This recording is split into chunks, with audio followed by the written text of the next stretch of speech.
C'est quoi l'association des Amis de Bourvil? Et c'est pour retracer l'œuvre et la vie de Monique. Donc on essaie de faire des expositions, du théâtre, une pièce de théâtre qui s'appelle Ils refont leur cinéma au théâtre, des sketchs, voilà. Mais là je pense que c'est une belle exposition qui n'a jamais été faite avec Bourvil et tous ses partenaires féminins. Lors du vernissage de l'exposition Bourvil qui se tient jusqu'à demain soir à la salle André Bourvil de Fontaine-le-Dain, les deux fils de Bourvil, Philippe et Dominique, étaient présents. Vous comprendrez bien que j'aurais tendu le micro d'Horizon. Et j'ai d'abord demandé à Dominique quel regard il jetait sur la carrière de son papa. C'est une carrière qui est à la fois fulgurante et prolifique. Elle est fulgurante parce qu'elle n'a pas duré longtemps, puisque mon père est mort à 53 ans. Il a réussi quand même à faire plus de 50 films, mais elle est aussi prolifique parce que ce n'est pas qu'une carrière de cinéma, c'est aussi une carrière de chanteur, c'est une carrière de théâtre, avec les opérettes, avec des pièces de théâtre comme La Bonne Planque, et il a réussi à faire tout ça en l'espace de 25 ans. C'est pour ça que c'est une carrière qui reste aujourd'hui marquée. Plus de 50 ans après sa mort, il est encore connu et ses films ont encore du succès lorsqu'il passe à la télévision. Philippe, pour vous, laquelle des femmes est peut-être la référence dans la carrière de Bourvil? Pierrette Bruno, peut-être, non?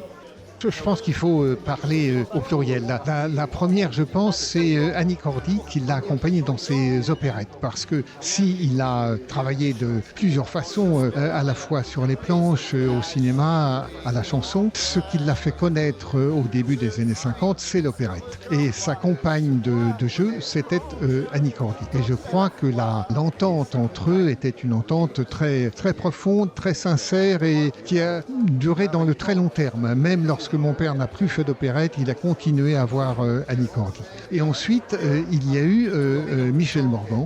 Michel Morgan qui impressionnait beaucoup mon père et qui l'a accompagné dans des films majeurs comme Le Miroir à deux faces. Bien Fortuna qui a connu un moindre succès. Entre eux, c'est tissé une relation d'amitié et en même temps d'admiration réciproque. Le tout étant dans un grand respect des individus. Et ça, c'est quand même assez remarquable. Et les sentiments de Michel Morgan envers mon père ont perduré pendant très très longtemps.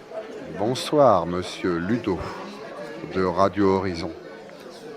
Comme vous le voyez, je suis sorti de ma télévision où j'étais en train de chanter J'ai 66 stars à l'Espo. C'est une version revisitée par les Amis de Bourvil de ma chanson J'ai 6 femmes à la maison. Et pour être plus à l'aise pour cette interview, je me suis glissé quelques instants dans la peau de mon fils Philippe. Bonjour, monsieur Bourvil. Merci tout d'abord d'avoir bien voulu quitter votre télévision pour venir nous voir. Que pensez-vous de cette exposition organisée par vos amis cauchois? J'ai visité l'exposition ce matin avec Ursula. Vous savez, l'autostoppeuse allemande que j'avais rencontrée en Italie pendant le tournage du Cornio. J'ai vraiment trouvé ça super. Il faut absolument que vous en parliez sur Radio Horizon. Et puis, je suis content de tout ce que mes deux fils, Philippe et Dominique, ont dit sur moi pendant l'inauguration. Je suis agréablement surpris de voir que les gens ne m'ont pas oublié à travers tous mes films qui passent à la télévision. J'ai juste un petit regret, c'est que les gens ne parlent pas beaucoup de mes opérettes. Mais allons, retournons voir l'exposition parce que je pense que vous êtes là pour ça.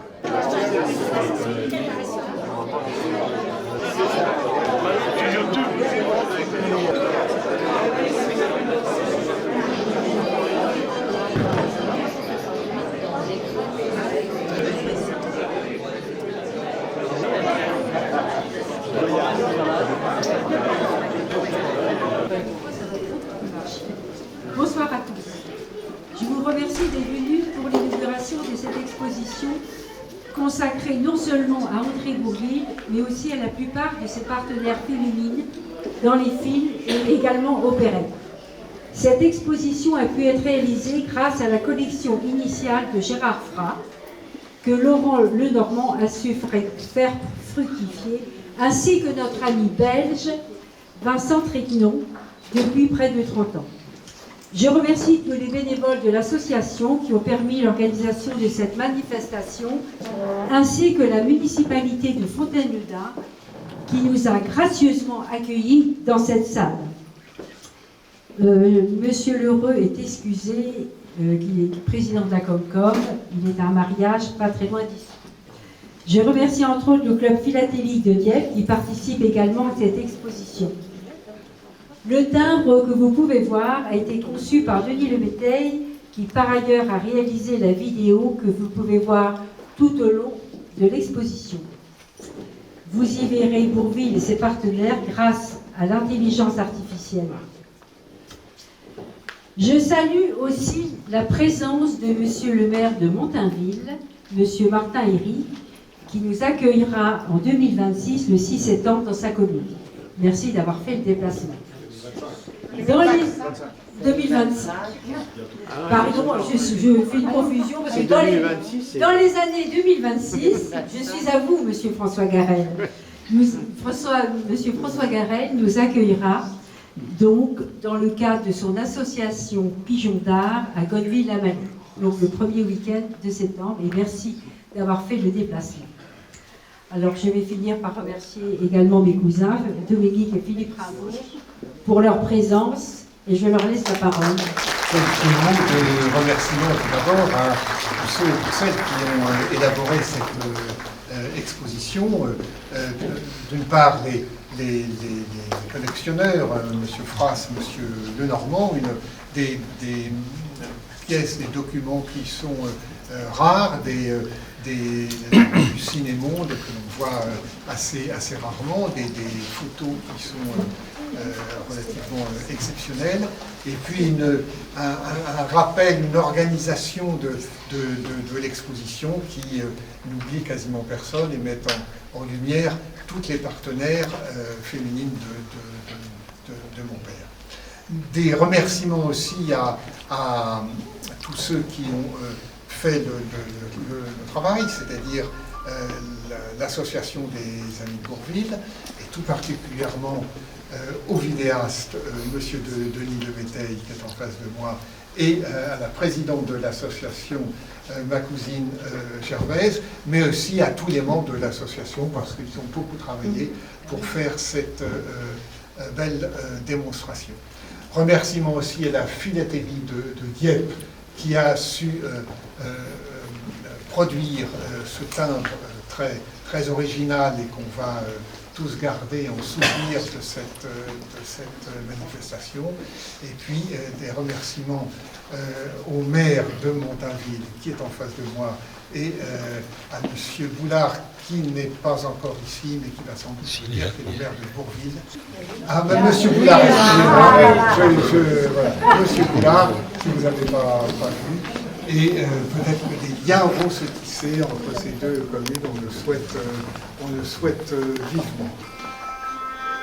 Très belle exposition, les héroïnes revivent grâce au talent de Denis Leméteil, qui les a fait parler à partir d'images et de textes qu'il a lui-même élaborés. On est tous ébahis devant ces produits techniques. Un montage vidéo qui est très parlant, et grâce à cela, on touche du doigt la diversité du travail de mon père, la diversité des films dans lesquels il a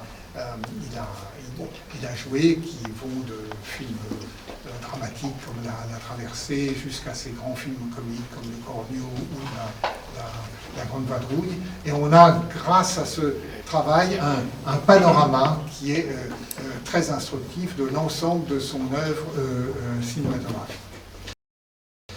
Voilà, et sur les panneaux, il y a le reste, pourrait-on dire, il y a les opérettes qui sont très importantes dans la carrière de mon père, puisqu'il a commencé par l'opérette. Et puis sont évoquées quelques chansons qui étaient elles aussi fondamentales, parce que la vie d'artiste de mon père a été marquée par le plaisir de jouer, le plaisir de chanter, Et tout ce qu'il l'a fait, avec amour et sincérité. Et on le retrouve dans la diversité de cette production où il a fait ce qui lui plaisait. Et merci de trouver qu'il l'a bien fait. Donc merci à tous et très bonne visite. Et je donne la parole à mon frère. Tout d'abord, je m'associe à tous les remerciements qui ont été déjà prononcés. Je ne les reprononce pas, mais véritablement, je vous suis très reconnaissant d'être venu, d'avoir fait ce travail, et puis d'être présent depuis des années dans l'évocation de la mémoire de mon père, mémoire qui ne faiblit pas, qui dure plus de 53 ans après la disparition de mon père, à ma grande surprise, parce que André Bourvil reste un acteur qui est un acteur présent. C'est grâce à vous, c'est grâce aussi à son talent, bien évidemment, mais c'est quelque chose qui est assez exceptionnel parmi les acteurs disparus. Alors, que vous dire sur cette exposition? D'abord que c'est une grande idée. C'est une grande idée que d'être entré dans la carrière de mon père par le biais de toutes les femmes avec qui il a joué, de toutes les actrices. Et cette idée, elle est très intéressante. Et c'est ensuite une grande réalisation, parce que tout au long des panneaux, on voit la richesse de la documentation et on voit combien il y a du travail derrière tout ça, travail dont je remercie l'Association des Amis de Bourvil, dont je remercie Laurent Lenormand, mais il y a là un formidable travail. Et puis, qu'est-ce qu'on apprend dans cette exposition? On apprend combien la carrière d'André Bourvil a rencontré le talent des actrices de son époque, des acteurs aussi, mais ce n'était pas le sujet d'aujourd'hui. Mais combien il a rencontré, cette carrière a rencontré le talent de multiples artistes. Et je suis moi-même surpris de voir que, il y avait une telle qui a joué ci, une telle qui a joué ça, parce que j'avais oublié. Et le croisement avec toutes ces actrices montre combien cette carrière était riche. Combien, par ailleurs, et mon frère en a parlé, il a évoqué l'opérette, mon père avait beaucoup de flèches, de cordes à son arc, enfin, voyez-vous, des cordes, je ne sais plus très bien comment ça marche, mais enfin, il avait beaucoup de moyens à sa disposition, puisqu'il s'est illustré dans la chanson, et Philippe a raison de dire qu'il a commencé par la chanson, et ça lui tenait beaucoup à cœur, et ensuite, il a enchaîné sur l'opérette, et tout ça s'est évoqué, alors que autant le cinéma reste très vivant, autant l'opérette qui n'a pas laissé de traces, et la chanson qui, elle, a laissé des traces, mais la chanson reste moins vivante, à l'exception des chansons de la dernière période, des chansons émouvantes, La tendresse, Le petit bal perdu. Mais cette exposition, elle montre les facettes extraordinaires de cette carrière très diversifiée. Alors, j'arrête de dire du bien de mon père, parce que vous allez finir par croire que je ne suis pas objectif, mais je pense que cette exposition est particulièrement intéressante. Merci donc à ceux qui l'ont réalisée, merci à ceux qui sont venus la voir, et puis bonne exposition à tous, et je souhaite qu'il y ait beaucoup de monde, et que ça profite à beaucoup de monde. Merci, et longue vie à l'association.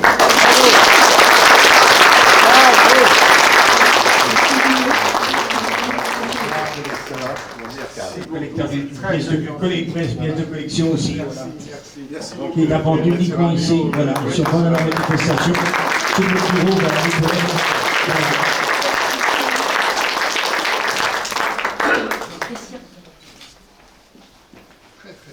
Je ne vais pas manquer d'acheter des pains. Alors, je suis très heureux quand même qu'il y ait autant de monde, c'est très impressionnant. C'est impressionnant aussi d'avoir avec nous Philippe et Dominique. Je suis très heureux aussi d'avoir notre présidente avec nous, Gervaise, qui nous a soutenus sur ce projet. Tous les amis de Bourvil ont mis la main à la pâte, c'est formidable parce que derrière tout ce travail, il y a vraiment beaucoup de monde et qui donne chacun un petit peu et ça nous aide vraiment beaucoup. C'est pas un travail que l'on fait seul et je suis très heureux d'avoir pu faire cette exposition avec tous ces gens qui nous donnent un coup de main tout au long de l'année et qu'enfin ça puisse se produire en fait. J'avais envie maintenant de finir un peu sur une chanson et je vais demander à Christian qui commence parce que moi j'ai un peu les poules enfin. Et donc j'ai laissé Christian y aller directement, il va nous chanter la rumba du pinceau, une chanson que Bourvil a chantée dans le film Par la fenêtre, et il avait pour partenaire Suzy de l'air. Allez, on est parti, Christian, je mets la musique. Ça va aller. Oui, t'as raison. On m'a dit que c'était niais qui avait peint l'Angélus. Je le connais moi l'Angélus. Quand j'étais petit, je sonnais. Quant à moi, la peinture, je ne la mets pas sur des Angélus. Je la mets sur des nus. C'est normal, c'est ce qui se fait le plus. Je peins une brique, un tas de briques, des moellons, ça dépend comment c'est sur la rumba du basso. Ça m'inspire le cerveau. J'étale bien mes coloris, faudrait pas que je m'étale aussi, car je refais la façade. C'est où la façade? Tu n'es pas tellement beau. Derrière mon petit basso, la rumba du basso. Mais c'est dangereux là-haut. Ah oui. Un jour j'ai manqué de me tuer, je voulais pas de pistolet. Heureusement, je vais louper. Heureusement, sans ça, je peins des tableaux, ça colle sur tous les tableaux noirs de l'école. Je peins des toiles, oui, j'en suis fier. Hier, j'ai peint les toiles de mer. Je peindrais bien des beaux nus. Mais personne, pour moi, vous posez nu. Ce ne sont plus des nus nus. Je suis forcé de peindre des nus tout vêtus. Mais je suis malin aussi. Parfois je peins les habits par terre à côté des nus. La rumba du basso sauve les vieux tableaux. Pour conserver ses 20 ans, Madame fait son ravalement. Quel tourment la façade. Un monsieur comme il faut s'habillera toujours beau. Même si sa chemise sur le paletot ne cache pas le bas de son dos. Il faut sauver la façade. Il faut toujours soigner sa façade sans ça. Vous ne pouvez pas passer par les grandes portes. D'ailleurs, la concierge, c'est une psychologue comme on dit là, quand elle voit quelqu'un qui présente bien, elle lui fait prendre l'ascenseur. Mais si jamais elle voit qu'il présente moins bien, elle lui fait prendre l'escalier de service. Ça lui fait les pieds, qu'elle dit la psychologue. La rumba du basso. Pour tous, c'est ça qu'il faut. Car pour faire bonne figure, faut toujours un peu de peinture pour sauver la façade.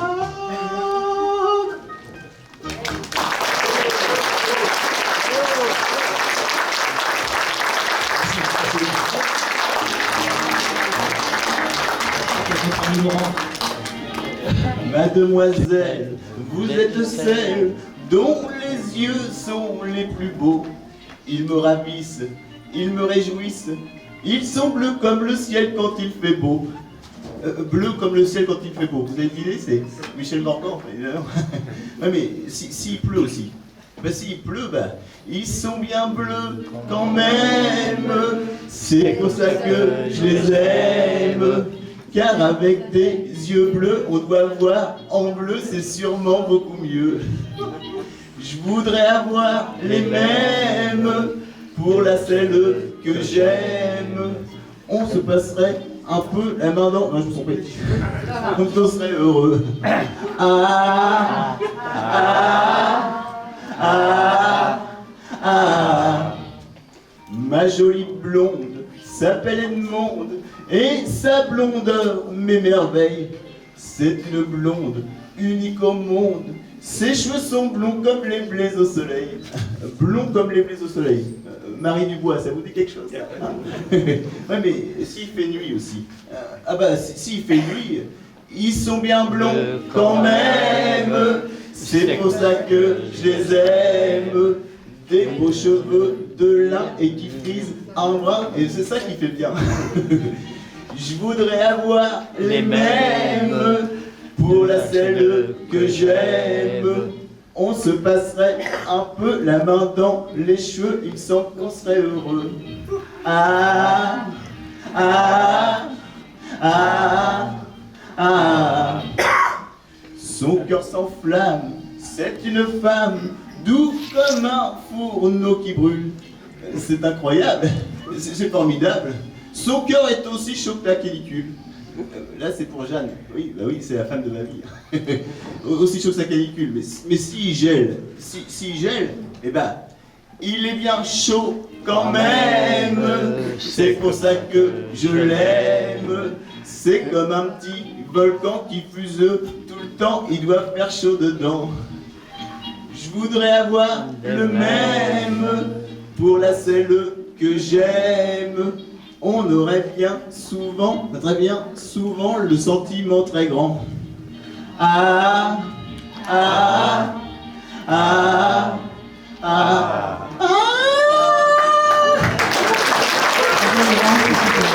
Alors là, nous avons François Garel qui habite Gonneville-la-Mallet et nous décidons en 2026, 1er week-end de septembre, de venir à Gonneville, de faire une petite exposition sur Bourvil.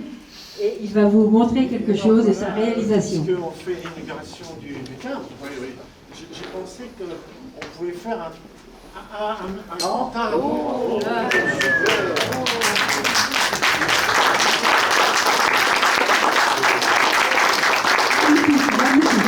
C'est ta réalisation. Formidable. Alors, faut dire que c'est fait avec de la moquette. Hein. C'est fait avec de la moquette.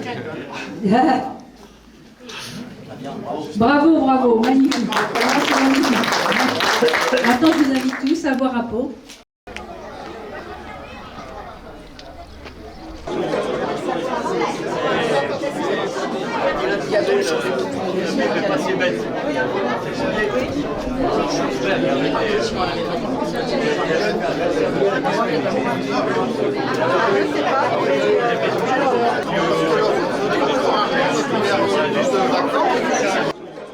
Eh bien, à la vôtre. Comme vous le voyez, le vidéaste avait soif et m'a laissé conclure ce petit reportage sur l'inauguration de l'exposition. J'espère que vous serez nombreux à venir la voir. Mais si vous n'en avez pas l'occasion, vous pourrez toujours regarder le film de l'expo sur le site www.amidebourville.com.